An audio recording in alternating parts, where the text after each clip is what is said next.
दिया मैंने। Great morning, lecture number 5। I am going to start with lecture number 5 in regard to overheads. When I say overheads, I mean overhead distribution.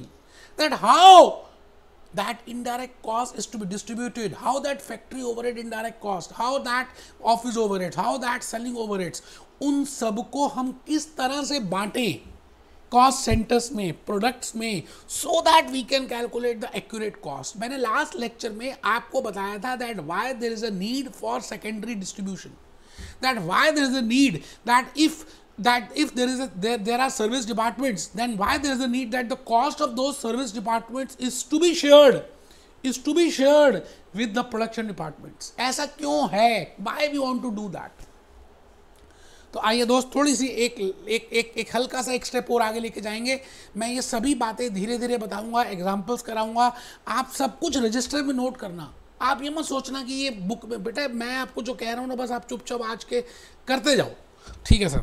बड़ी प्यारी सी quotation लिखी है जी मैंने, action speaks louder than words. हम जो कहते हैं अगर उससे आधा भी कर देना तो लाइफ में सक्सेस अचीव हो जाएगी। बोलते बहुत कुछ हैं, करते कम है। तो action speaks louder than words, action speaks louder than words. आइए हम सब अपने टेबल चेयर में बैठ के आज का ये लेक्चर देखेंगे। बेटे कमर बिल्कुल सीधी होनी चाहिए आपकी, इरादे बुलंद होने चाहिए, लाइफ में कुछ पाने की इच्छा होनी चाहिए, गोइंग कंसर्न कंसेप्ट। प्रॉब्लम्स आएंगी, इश्यूज आएंगे, छोटी छोटी बातें आएंगी, बड़ी बड़ी भी आएंगी, बट आपको अपना ऑब्जेक्टिव भूलना नहीं है। वीर तुम बड़े चलो, वीर तुम बड़े चलो, मुश्किलों का सामना वीर तुम किए चलो, वीर तुम किए चलो। आइए जी, इन सभी बातों के साथ दोस्तों ये जो ओवरहेड्स है, you know we are doing overheads as a unit, overhead distribution. My objective is overhead distribution. In the last lecture मैंने थोड़ा सा आपको एब्जॉर्प्शन के बारे में बताया था। ये देखिए जी, 4 बातें आपको पता होनी चाहिए। What I mean by production departments, what I mean by service department, what I mean by operating department, what I mean by support departments, एक ही बात है। Then what I mean by allocation, what I mean by apportionment, how allocation and apportionment are different, how allocation and apportionment are different, ठीक है जी। And what I mean by primary distribution, what I mean by secondary distribution, and why there is a requirement of secondary distribution, secondary distribution करने की ज़रूरत क्यों पड़ती है। अच्छा, उसको करने के लिए तभी तो आप एक्यूरेट कॉस्ट निकाल पाएंगे और तभी आप एक्यूरेट डिसीजंस ले पाएंगे। बट सेकेंडरी डिस्ट्रीब्यूशन को करने के लिए हमें 3 मेथड्स का यूज़ करना पड़ेगा। मैंने लास्ट लेक्चर में बताया था। और उसके बाद हम क्या करते हैं, जब हमारे पास प्रोडक्शन डिपार्टमेंट्स की कॉस्ट आ जाती है, उनकी अपनी और शेयर डिपार्टमेंट्स की, उसको हम एब्जॉर्ब करते हैं कॉस्ट सेंटर्स में या प्रोडक्ट्स में। एब्जॉर्प्शन का भी लॉजिकली बताया है। वैसे एब्जॉर्प्शन मैंने आने वाले लेक्चर्स में आपको प्यार से बताना है, ठीक है सर। आगे चलिए बेटे, मैं भूपेश आनंद 1 मिनट लगाकर आपको रिवीजन कराऊंगा। आपको मैंने लास्ट लेक्चर में प्राइमरी डिस्ट्रीब्यूशन और सेकेंडरी डिस्ट्रीब्यूशन बताया था। मैं हल्का सा एक छोटा सा, जैसे होता ना लास्ट, जैसे आप कोई सीरियल देखते हो तो पिछले सीरियल का हल्का सा ग्लिम्स दे देते हैं कि आपको याद आ जाए कि हमने लास्ट सीरियल में, लास्ट एपिसोड में क्या देखा था। बेटे मैं last episode, last lecture number 4 में थोड़ा सा बता रहा हूं कि क्या देखा था। Secondary distribution of overheads, the process of redistribution of the cost of service departments, the process of redistribution of service department cost to production departments, that is named as secondary distribution। हम सबको पता है, हम सब ने सीखा था, logically भी मालूम है कि भाई what is secondary distribution. I think आप एक बार दोबारा लिख लेंगे तो कुछ जाएगा तो नहीं आपका। कमर सीधी करके बैठो यार आप। एक बच्चा तो वॉशरूम में चला भी गया है, अभी तो क्लास स्टार्ट हुई है, वॉशरूम चले गए यार, बेवकूफ़ हो आप। Write down secondary distribution of overhead, the process of redistribution of the service department cost. Because service department का माई बाप प्रोडक्शन डिपार्टमेंट्स हैं, क्योंकि सर्विस डिपार्टमेंट अपने में कुछ बना नहीं रहे, वो तो प्रोडक्शन डिपार्टमेंट के लिए जीवित हैं। तो जो भी उनका खर्चा है वो प्रोडक्शन डिपार्टमेंट में जाएगा। बिकॉज उनका गार्जियन कौन है, प्रोडक्शन डिपार्टमेंट। बिकॉज वो पैदा ही क्यों हुए थे, प्रोडक्शन डिपार्टमेंट्स के लिए। तो उनकी कॉस्ट किसको देनी चाहिए, प्रोडक्शन डिपार्टमेंट्स में। अगर नहीं देंगे तो डिसीजन मेकिंग नहीं होगी। आई थिंक आपको बात सब कुछ लॉजिकली समझ आ रही है। फिर मैंने आपको बताया था that what I mean by primary distribution, what I mean by secondary distribution, मैंने ये बात लॉजिकली बताई थी। प्राइमरी डिस्ट्रीब्यूशन क्या होती है और सेकेंडरी डिस्ट्रीब्यूशन क्या होती है, फिर एलोकेशन बताया था पहले, फिर अपोर्शनमेंट बताया था, ये सब बता दिया बेटे। आओ आओ जी, मैं अपनी कहानी की तरफ चल रहा हूँ। मेरी कहानी मुँह जबानी, भूपेश आनंद की कहानी मुँह जबानी। आइए उस कहानी को देखें, आज के इस लेक्चर की बातों को समझें। No books, no juice notes, only Bhupesh Anand. मैं आपके सामने खड़ा हूं और मैं चाहता हूं कि आप मेरी आवाज़ को ध्यान से सुनेंगे। माय स्टोरी, मेरी कहानी। फर्स्ट पॉइंट आप सब लिख रहे हैं बेटे, अभी तो लिखा था फिर भी लिख रहे हैं। Secondary distribution, it means the cost of service department, cost of the production department can be distributed by 3 methods. पहला मेथड है डायरेक्ट मेथड, दूसरा मेथड है स्टेप डाउन मेथड, तीसरा मेथड है रेसिप्रोकल मेथड। बेटे तीनों इंपॉर्टेंट है, एग्जामिनेशन के लिए इंपॉर्टेंट है, no doubt reciprocal is more important, but I will be explaining you direct method, I will be explaining you step method और step down method, and I will be explaining you reciprocal method. और reciprocal में भी हम 2-3 methods को discuss करेंगे बेटे। Hoc में दिए हुए वो तीनों मेथड्स, इसलिए मैं उन 3 मेथड्स को भी डिस्कस करूंगा। अभी मैं बता नहीं रहा कि क्या नाम है, आप घबरा जाएंगे ना कि इतने सारे मेथड्स करना। तो आप अभी फर्स्ट पॉइंट सभी बच्चे लिख रहे हैं, सेकेंडरी डिस्ट्रीब्यूशन मेथड्स में we have 3 methods. One is direct method, second is step down method, and third is reciprocal method. आज के इस लेक्चर में मैं भूपेश आनंद, आज इस लेक्चर में आपको 2 मेथड्स का प्रैक्टिकली तो करा ही दूंगा। वैसे इन the last lecture, you know, in the lecture number 4 I have told you something about direct cost, direct method. Direct method वो वाला मेथड होता है जहां पर हम सर्विस डिपार्टमेंट की कॉस्ट दूसरे सर्विस डिपार्टमेंट में नहीं डालते, भले उसने सर्विस, एक सर्विस डिपार्टमेंट ने दूसरे सर्विस डिपार्टमेंट से सर्विसेज ली हो तब भी। जैसे कॉफ़ी हाउस है, कैफ़े हाउस है, एक कंपनी में एक प्रोडक्शन डिपार्टमेंट है, एक रिपेयर मेंटेनेंस है, एक कॉफ़ी हाउस है। अब रिपेयर मेंटेनेंस में भी लोग बैठते हैं, उनको भी कॉफ़ी पीने का दिल करता है, प्रोडक्शन डिपार्टमेंट में भी कॉफ़ी पीने का दिल करता है उन एम्प्लॉयज़ का, प्रोडक्शन डिपार्टमेंट 2 में भी दिल करता है। तो सभी के सभी कॉफ़ी शॉप में जाते हैं, कॉफ़ी पीते हैं और आ जाते हैं। बेटे कॉफ़ी शॉप का जो खर्चा है वो खर्चा किस वजह से हुआ? प्रोडक्शन डिपार्टमेंट 1 की वजह से हुआ, प्रोडक्शन डिपार्टमेंट 2 की वजह से हुआ, और रिपेयर एंड मेंटेनेंस डिपार्टमेंट की वजह से भी हुआ, क्योंकि उसके एम्प्लॉयज से भी आकर कॉफ़ी पी थी। वो भी तो इंसान है, उनका मन नहीं है, उनके इरादे नहीं है, उनके सपने नहीं है, उनको नहीं अच्छा लगता कि उनकी फैमिली हो, घूमें फिरें, सब कुछ हो, कॉफ़ी पिए, मज़े करें ज़िंदगी के। It means the expense of that coffee shop, because coffee shop is actually not producing any product. Rather, they are giving the services of coffee to different departments so that they can be filled up with the energy and they can do huge work. अब सवाल आता है कि ware house की जो खर्चे हैं वो वैसे तो लॉजिकली देखा जाए तो एक तो प्रोडक्शन डिपार्टमेंट 1 जीन्स डिपार्टमेंट में होने चाहिए, एक प्रोडक्शन डिपार्टमेंट 2 टी शर्ट वाले डिपार्टमेंट में होने चाहिए, और एक रिपेयर एंड मेंटेनेंस में भी होने चाहिए। बट डायरेक्ट मेथड में हम क्या करेंगे कि जो कॉफ़ी शॉप है, जो सर्विस डिपार्टमेंट है, जो एक सर्विस डिपार्टमेंट है जो दूसरे सर्विस डिपार्टमेंट को सर्विसेज देता है, इसका मतलब इंटर शेयर्ड सर्विसेज अगर हो रही हैं तो हम उसको इग्नोर कर देंगे। लॉजिक है इसके पीछे। क्यों लॉजिक है? क्योंकि जब आप एक सर्विस, कॉफ़ी की कॉस्ट आप रिपेयर में डाल रहे हैं, ठीक, अब रिपेयर की कॉस्ट तो फिर प्रोडक्शन 1 में और प्रोडक्शन 2 में जाएगी, अल्टीमेटली तो प्रोडक्शन 1 और प्रोडक्शन 2 में जाने वाली है।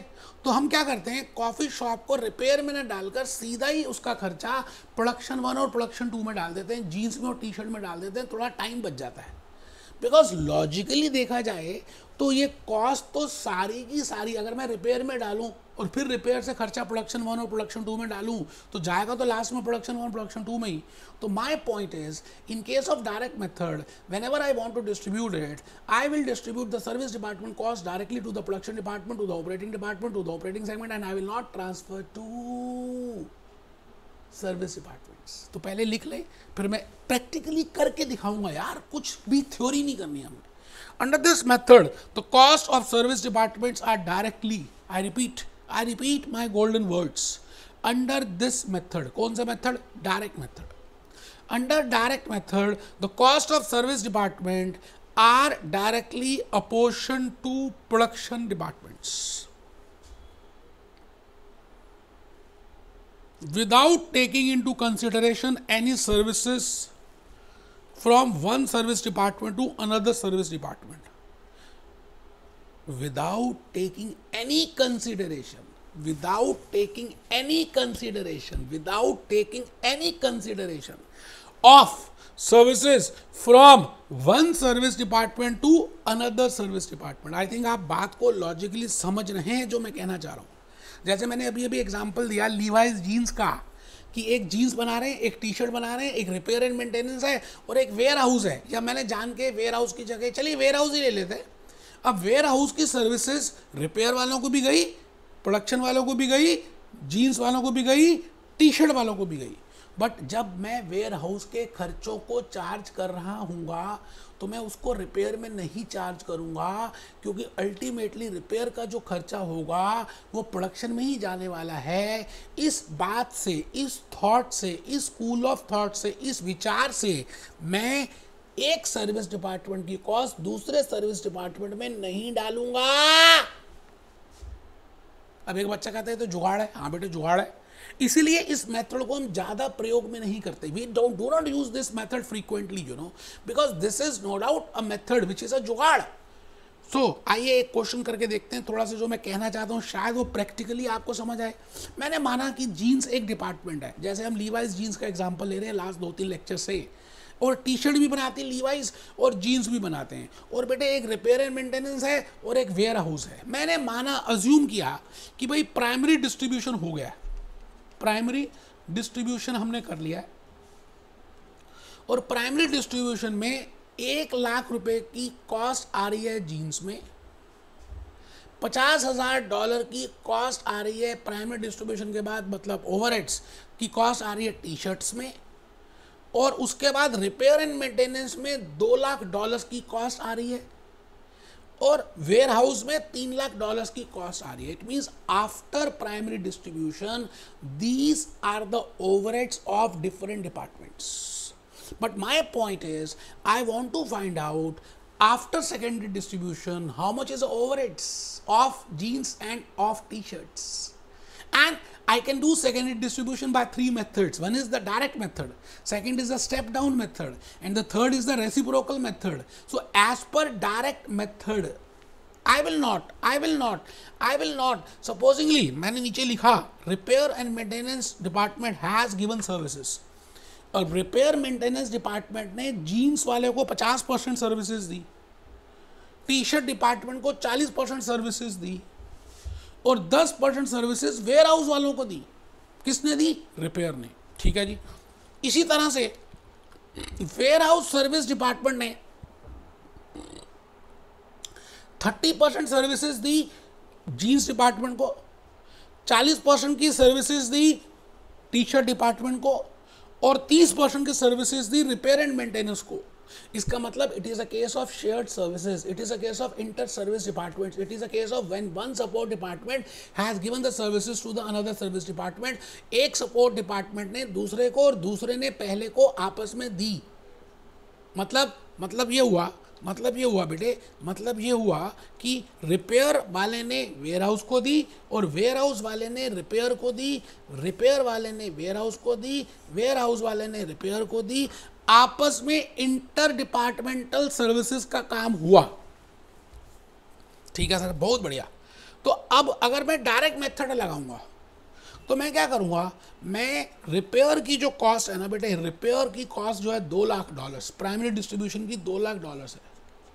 मैं इस 2 लाख, वैसे देखा जाए तो 2 लाख में 1 लाख का खर्चा जीन्स में आना चाहिए, 80,000 का खर्चा टी शर्ट में आना चाहिए, और 20,000 रुपये का खर्चा वेयर हाउस में जाना चाहिए, क्योंकि repair and maintenance department is a service department, it is a support department, and they have given services of 50% to jeans, 40% to T shirts and 10% to warehouse. बेटे मैं डायरेक्ट मेथड अगर follow करूंगा तो repair की cost ware house में डालूंगा ही नहीं. फिर मैं क्या करूंगा, इस 2 लाख रुपए, ये जो 2 लाख रुपए है, इसको, इस 2 लाख रुपीस को मैं जीन्स में और टी शर्ट में ही खाली चार्ज करूंगा. I will only charge in jeans and in T shirt, and in the ratio of 5:4. मतलब आप कैलकुलेटर बाहर अगर निकाल लें तो बेटे 2 लाख रुपए का ये खर्चा आ गया, 2 लाख का डिवाइडेड बाय 9 ये आ गया जी 22,222 इंटू 5 ये आ गया जी 1,11,111। तो मैं क्या करूँगा, जब मैं उसकी कॉस्ट डालने लगूंगा तो $1,11,111 रिपेयर मेंटेनेंस की सर्विस डिपार्टमेंट की कॉस्ट जो 2 लाख रुपए की है या $2 लाख की है, उसको 5:4 की रेशो में डिस्ट्रीब्यूट कर दूंगा। मेरी बात आप समझ रहे हैं? ठीक है जी। अब आप ये बताइए रिपेयर एंड मेंटेनेंस का टी शर्ट में कितना जाएगा? बेटे रिपेयर एंड मेंटेनेंस का टी शर्ट में जाएगा 88,889। ये लो आप करके देखो ना, 2 लाख रुपए को आप 5:4 की रेशो में डिवाइड करके तो देखो। अब मैं आ गया जी 3 लाख रुपए का क्या करें, क्योंकि वेयर हाउस के खर्चे 3 लाख के हैं, तो ये 3 लाख भी कहाँ पे डिस्ट्रीब्यूट होंगे? जीन्स में और टी शर्ट्स में। No doubt warehouse has given services to repair and maintenance, but we will not charge the cost of warehouse to repair and maintenance because एक सर्विस डिपार्टमेंट जब दूसरे को देता है तो डायरेक्ट मेथड में हम उसको इग्नोर कर देते हैं।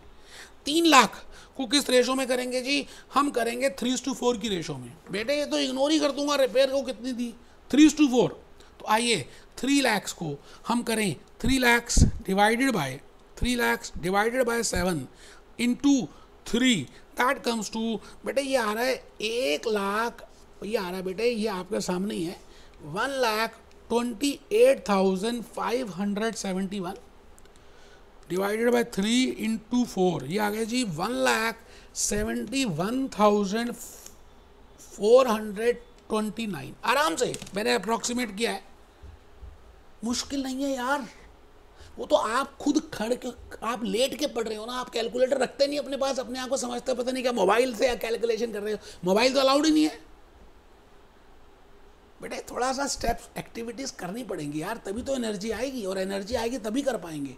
तो आई थिंक आप डायरेक्ट मेथड को समझ चुके हैं। तो मैं आपसे ये कह रहा हूँ कि मैं अगर यहाँ पर देखूँ 1 लाख प्लस 1,11,111 प्लस 128,571, बेटे ये आ गया, ये फिगर आ गई, ये मटका आ गया बेटे। ये मटका कितना आ गया बेटे? 3,39,682। It means the total overheads incurred in the jeans department after primary distribution and after secondary distribution is 3,39,682। अब हम इसको क्या करेंगे, इसी डिपार्टमेंट में जितनी भी जीन्स बनी है उसके ऊपर हम इसको एब्जॉर्ब कर देंगे, खींच के उसके ऊपर डाल देंगे। ठीक है जी।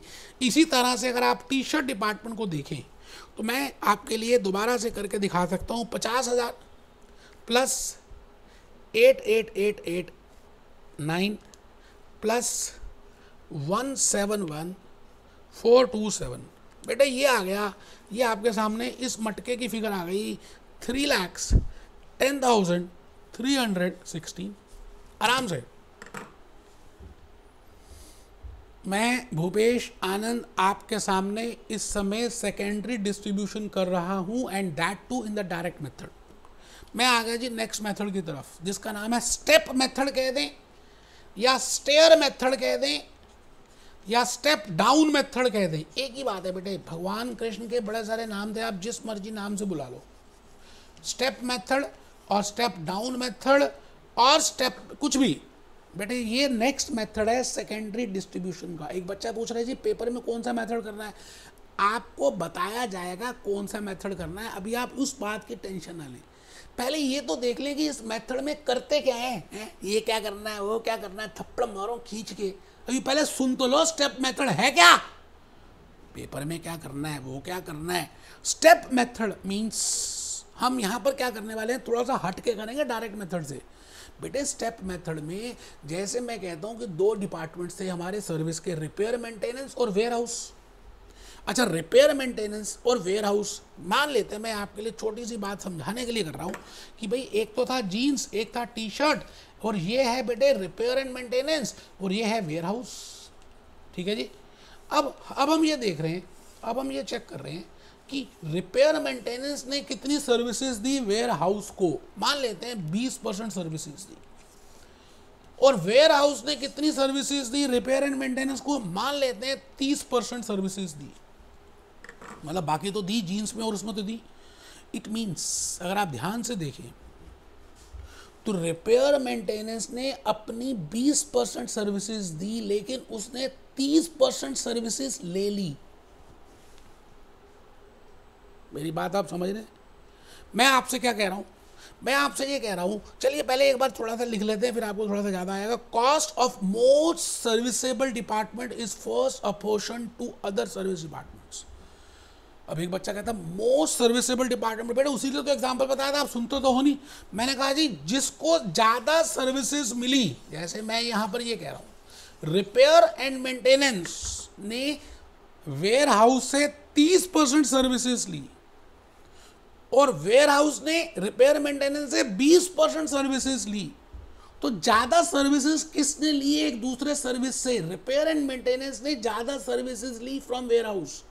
I will say repair and maintenance as the most serviceable department.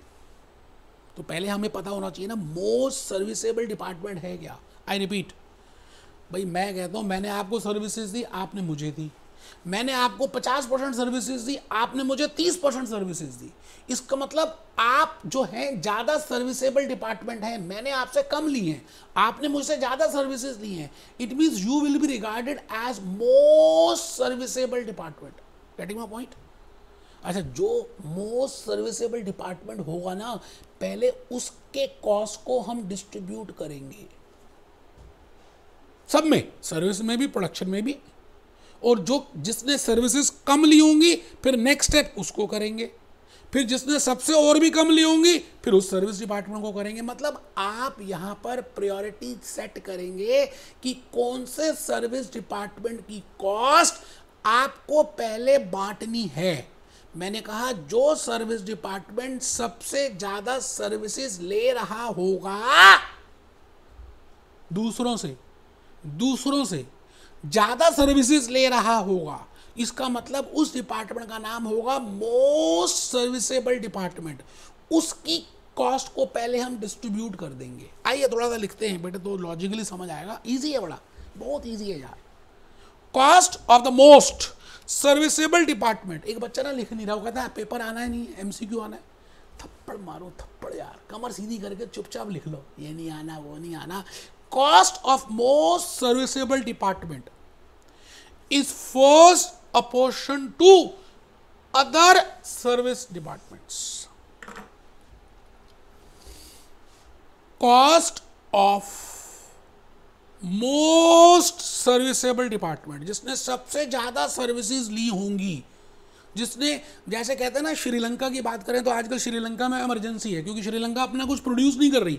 Sri Lanka हर चीज इंपोर्ट कर रही है, एक्सपोर्ट करती है लेकिन इंपोर्ट बहुत करती है। तो मैं कहूँगा Sri Lanka is the most serviceable country, क्योंकि वो सभी कंट्री से, इंडिया से चावल ले रही है, बांग्लादेश से ये ले रही है, यूरोप से तेल ले रही है, रशिया से ये ले। It means they are getting more services from different countries. So I will say Sri Lanka is a most serviceable department. Getting my point? तो आप लिखेंगे cost of most serviceable department is first apportioned. तो हम पहले श्रीलंका की कॉस्ट को, पहले उस डिपार्टमेंट की कॉस्ट को डिस्ट्रीब्यूट करेंगे जिसने सभी डिपार्टमेंट से, जिसने दूसरे सर्विस डिपार्टमेंट से ज्यादा सर्विसेज ली हैं, उसको डिस्ट्रीब्यूट किस में करेंगे? सर्विस डिपार्टमेंट्स में, प्रोडक्शंस में। ठीक है, उसके बाद क्या करेंगे? द नेक्स्ट सर्विस डिपार्टमेंट, उसके बाद जो बच जाएगा है ना, the next service department is taken up and, और फिर उसकी कॉस्ट को अपोर्शन करेंगे। अच्छा, जब हम सेकंड डिपार्टमेंट की कॉस्ट को अपोर्शन कर रहे होंगे तो जो पहले, उससे पहले वाला डिपार्टमेंट था, सर्विस डिपार्टमेंट, जिसकी जो मोस्ट सर्विसेबल था, जिसकी कॉस्ट हम ऑलरेडी डाल चुके हैं, तो सेकंड टाइम हम फिर उस पहले वाले पे नहीं डालेंगे। आई थिंक आप समझ रहे हैं, जो अभी मैं प्रैक्टिकली करके दिखाऊंगा। And this process is goes on till the cost of last serviced, till the cost of last service department is apportioned. मैं रिपीट करता हूं, मैं कहता हूं कि स्टेप मेथड है, step method, step down method, cost of most serviceable department. आप में से कुछ बच्चे नहीं लिख रहे, वो बेवकूफ हैं, मत लिखो भाई। Cost of most serviceable department is first apportion to other service departments. and production departments. The next service department is taken up and its cost is apportioned. Again, its cost is apportioned. किस में? Production में और service में. लेकिन उस वाले service जो पहले था जिसकी कॉस्ट हम मोस्ट सर्विसेबल मान चुके उससे हटा देंगे. And this process is goes on till the cost of last service department is apportion. मुझे मालूम है आपको शायद कुछ बातें कंफ्यूज हो रही हैं. बेटे भूपेश आनंद है लॉजिकली सब बातें क्लियर कर देगा यार, क्यों टेंशन लेते हो? Don't take any tension. The cost of last service department is apportioned among production departments only. So I want to tell you this with the help of a very important case study. Let there be 4 departments, let there be 2 production departments, and let there be 2 service departments. One is jeans, second is t-shirt, third is repair maintenance, fourth is warehouse. And let these are the overheads after primary distribution, because I want to do secondary distribution and I want to do as per step down method. I want to explain that, so I will be focusing towards step down method. तो आपको ये case study लिखनी चाहिए. अगर मैं आपकी जगह होता तो लिखता.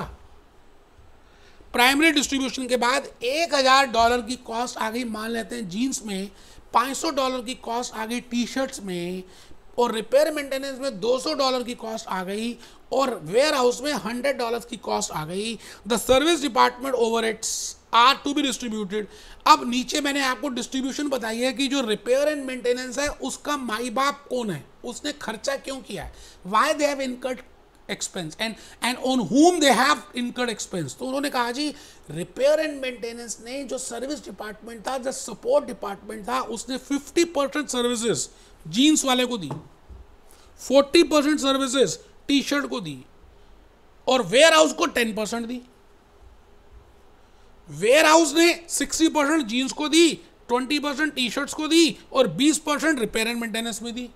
तो अगर आप रिपेयर एंड मेंटेनेंस और वेयर हाउस को चेक करो तो इस डिपार्टमेंट ने 10% सर्विसेज दी, लेकिन इस डिपार्टमेंट ने 20% सर्विसेज ली. तो मैं कहूँगा most serviceable department is repair and maintenance, क्योंकि उसने सर्विसेज ज़्यादा ली हैं.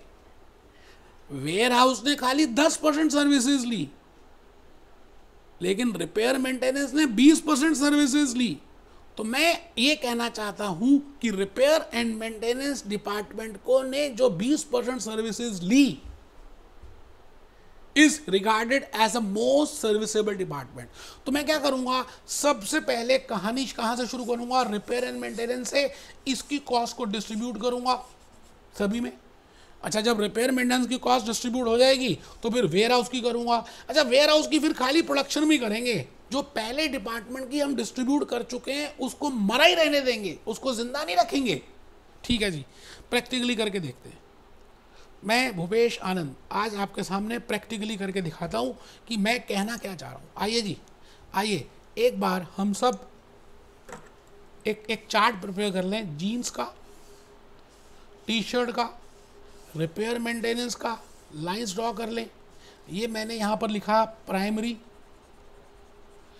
डिस्ट्रीब्यूशन, फिर यहाँ पे लिखा मैंने सेकेंडरी डिस्ट्रीब्यूशन. तो यहाँ पर हम लिख रहे हैं jeans, T shirt, repair and warehouse. और ये मैंने लिखा 1500, हाँ जी, 1500, 200 एंड $100. आराम से बेटे, कुछ जल्दी है ही नहीं बेटा. किस बात की जल्दी है यार, आराम से करेंगे. इसके बाद तो लेक्चर ही खत्म हो रहा है. जैसे ही मैंने बोला लेक्चर खत्म हो रहा है, एक बच्चा हंस पड़ा, डांस करने लग गया. बेटे 5 मिनट की बात तो रहेगी. आपने 2 मेथड्स कर भी लिए, एक डायरेक्ट मेथड कर लिया, दूसरा स्टेप डाउन मेथड कर रहे हैं. अच्छा, अब ये जो 200 है, अब आप चेक करो जी सर्विसेज इसने कितनी ली. मैं दोबारा से बता दूं, 20% इसने ली, 10% उसने ली. ठीक है जी. तो मैं आपसे ये कह रहा हूँ कि इसने क्योंकि 20% ली, इसलिए रिपेयर मेंटेनेंस को हम कह रहे हैं मोस्ट सर्विसेबल डिपार्टमेंट. तो इसकी कॉस्ट पहले 200 हम डिस्ट्रीब्यूट कर देंगे. बेटे आइए जरा कैसे करेंगे, 50-40-10 की रेशो में. 50-40-10 की रेशो में. ठीक है बेटे, 50-40-10. तो 50 आ गया जी 100, 80 और 10 आ गया जी 20. आराम से आराम से चेक करो। मैंने रिपेयर का कॉस्ट बांट दिया। एक बच्चा कहता है रिपेयर का पहले क्यों बांटा, वेयर हाउस का क्यों नहीं बांटा? उसके कान पे थप्पड़ मारना है, मैंने पिछले 10 मिनट से यही तो बात बोल रहा हूं। ठीक है जी, अब हम आ गए, अगर आप वेयर हाउस को देखें तो $120 हो गई। अब वेयर हाउस ने कितनी सर्विसेज दी एक बार देख लेते हैं, किस किस को दी बेटे। 60-20-20 दी, 60-20-20 दी, 60-20-20 दी। तो मैं क्या करूंगा, ये $120 मैं रिपेयर में नहीं डालूंगा, रिपेयर का खर्चा तो डाल ही दिया ना मैंने।